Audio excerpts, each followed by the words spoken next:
నిన్ను నన్ను ప్రేమించి నిన్ను కుటుంబాన్ని ప్రేమించి ఈ యొక్క గొప్ప శుభవార్తను రక్షణ సువార్త నీకు అందజేయాలని నీకు వినిపించాలని దేవుడు ఎంతగానో ఆశపడుతున్నాడు. కాబట్టి ఈ రోజు ఈ వాక్యంలో వినగలుగుతున్నాము.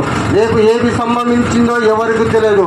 ఈ లోకంలో మార్కు సువార్త 8:36 ప్రకారము ఒకరు సర్వలోకము సంపాదించుకొని తన ప్రాణము పోగొట్టుకుంటే వానికి ఏమి ప్రయోజనకరము? అది మనందరికీ తెలిసిన వాక్యమే. కానీ ఈ లోకంలో బ్రతుకు దినములన్నయో ఈ లోకానుసారమైన శారీరానుసారమైన భూములు, పొలాలు, ఆస్తుల, ఇల్లు, డబ్బు మీద ఆశ కలిగి శరీర కోరికలు తీర్చుకుంటూ ఈ లోక మద్యముతో, ఈ లోక మత్తుతో, ఈ లోక యొక్క బానిసత్వం పడి దేవుడు ఉచితముగా ఎటు వెళ్ళ చెల్లించలేక డబ్బుకు కాకుండా, ఆస్తిపాస్తులు కాకుండా, పొలము కాకుండా, నీ పరపతి కాకుండా నీకు కేవలము నిన్ను కోరి నిన్ను ప్రేమించి నిన్ను సృష్టించిన సృష్టికర్త అంటున్నారు.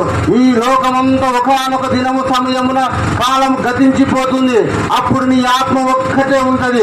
అప్పుడు నీ ఆత్మకు జవాబుదారు ఎవరు అని యొక్క సాయంకాలం ప్రశ్నిస్తున్నాడు. సహోదరి సహోదరుడా, ఈ యొక్క రక్షణ శ్రీవాత ఈ రక్షణ ఆనందం నీకు కలగాలంటే భయంకరమైన నరకం ఒకటి ఉంది. ఆ నరకంలో ఏ ఒక్కరు తప్పించుకోలేరు.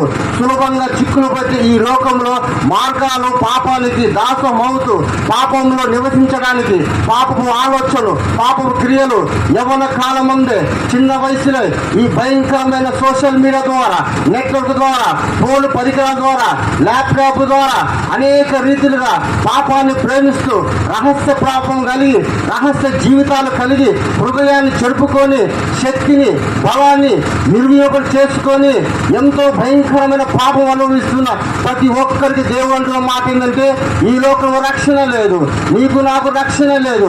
మన నీతి మన భక్తి కానే కాదు. ఇదిగో ఉచితంగా ఇచ్చిన ఒక రక్షణ ఉంది, ఉచితంగా ఇచ్చిన కృప ఉంది. ఆయన మన రక్షకుడైన ప్రభువైన యేసు క్రీస్తు ప్రభు